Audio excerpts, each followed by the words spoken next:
The following clips are to show how pieces of this headboard were made. The clips will show shading techniques and the removal of the final craft paper. Before we begin, I thought I'd show you a section of the headboard. This is the top left section. It measures about 2 feet wide. This gives you a sense of the size of one of the sections.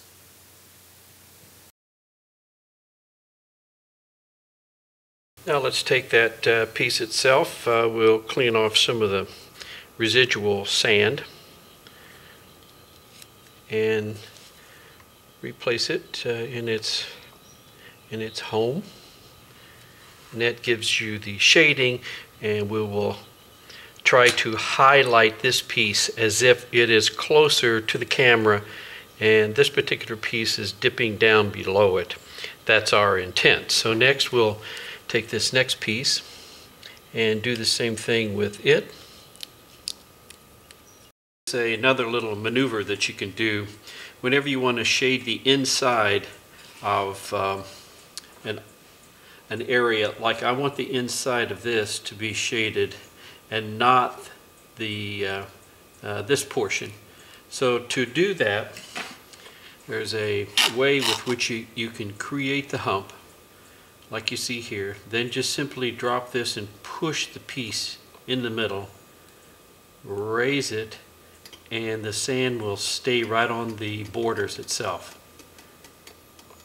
We'll do that again. Push it into it, let the sand come up through, pick that up, and then the sand will just lie right on the borders itself. And you keep doing that until you get it right like you want it. All right, now we'll shade this piece.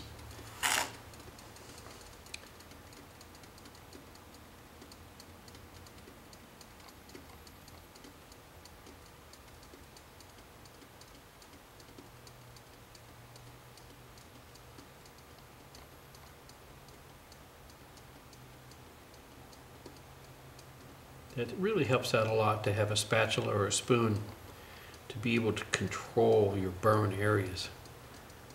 I need just a little bit more. And then I'll take that paper off and I'll show you what it looks like. It does burn underneath that paper. You would think that either it would catch fire or it would prevent the shading, but it does not.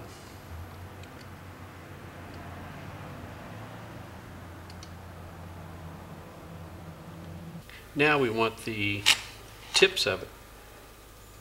So again, we warm it up, the area that we want, and then progressively pass it through so that only that area shadows.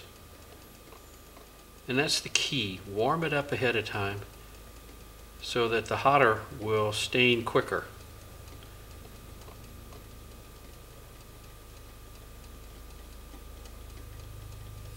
Should do it. We'll use our spatula to dip in to get some of the hotter sand at the bottom and the coolers at the top. And if we take the piece and sort of preheat it, then we get a little bit different manner with which we can shade by doing some burning, but we'll do it in progressive issues.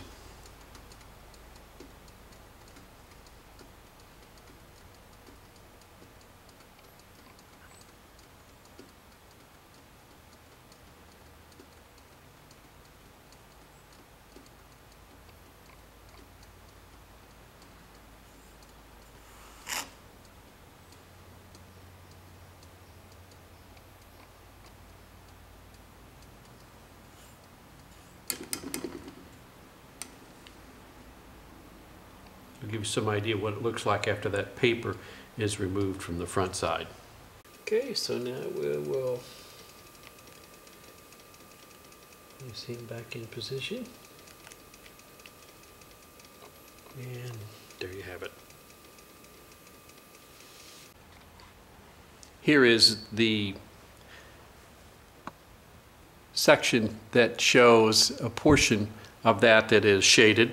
As you can see, this part here has been shaded, this part has not. So there's been more of a 3D effect because of the particular shading in strategic spots, as opposed to that has not. The green leaves will be shaded at the base of the leaves where they pass underneath these lighter circles. This is more of a close-up view of that area.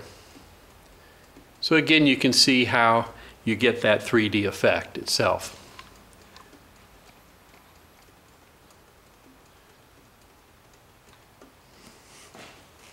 Okay, now let's see what that looks like once we get these pieces back in together. This guy belongs right here. Small little piece fits in here.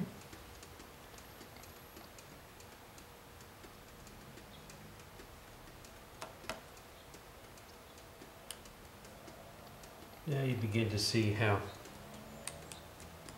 this is now beginning to come to life, and this one also shaded where this one's now come to life, and we'll be doing the same sort of thing with the base of these leaves. Okay, let's see how this piece fits in there. Put that.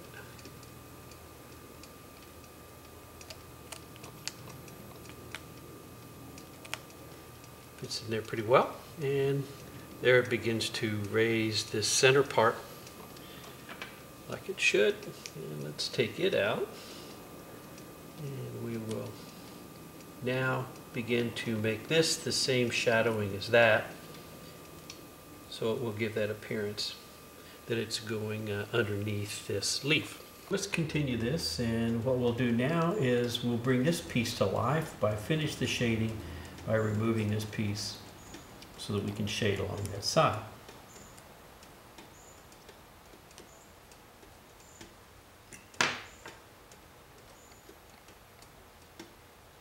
So here's this piece that's been shaded. We'll put him back into his slot, and now you get a chance to see how the shading has brought this piece up further. Now what we'll do is we'll remove these two pieces so that we'll be able to shade this to give the appearance that this particular leaf is now going underneath these leaves. So we will remove those now.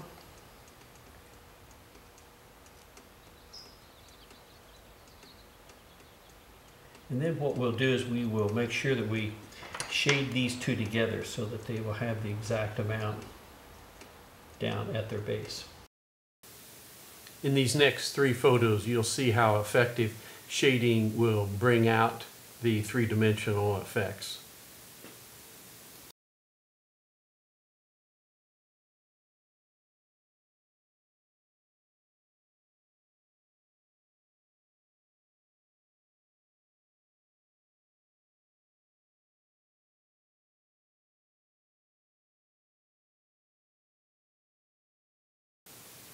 Unfortunately, there are some woods that do not lend themselves well to hot sand shading, and tobac is one. That's the one that's charcoal colored in front. And the following will show how this is accomplished.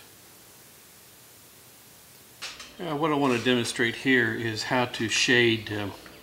This is a tobac, and you can see where this has already been shaded. This is what it looks like. It looks two-dimensional and flat. Here it gives a little 3D. I have a graphite, a charcoal pencil, and I'm trying to do the shading, and by putting a little bit on, I'll just show you how to do it at the bottom, and then using a Q-tip and just lightly feathering it to give that 3D appearance.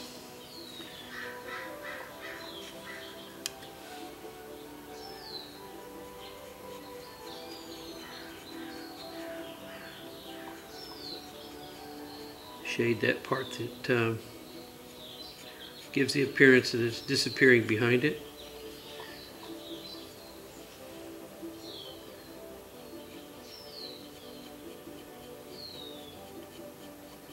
And then we'll feather it with this Q-tip, and we'll see what it looks like. I use a little rotatory reaction, bit of a direction here to feather it.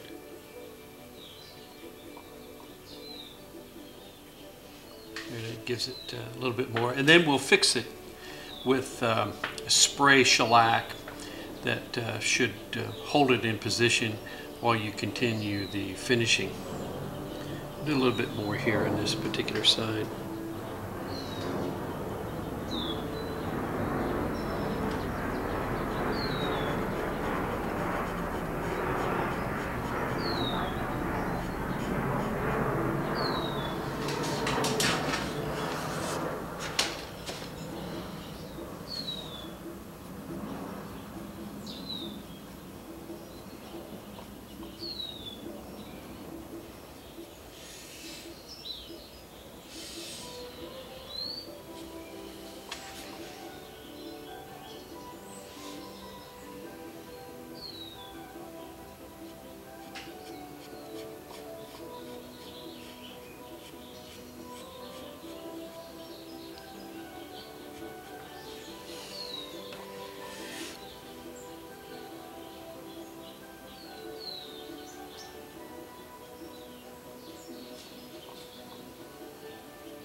And we'll see if we can't give this a little bit of a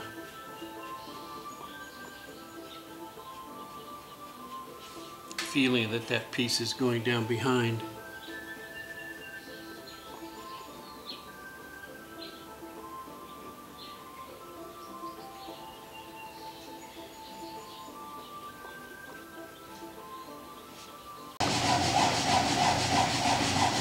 So here you can see the background is feral, and because the wetness, the dampness of the paper makes it come up much easier by letting it set for a while.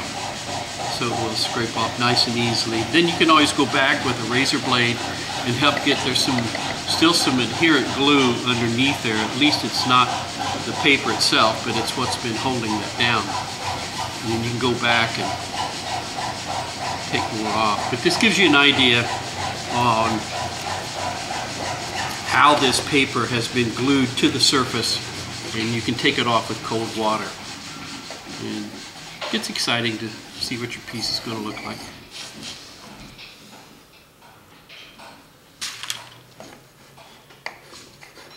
Look how the mastic kind of brings that out.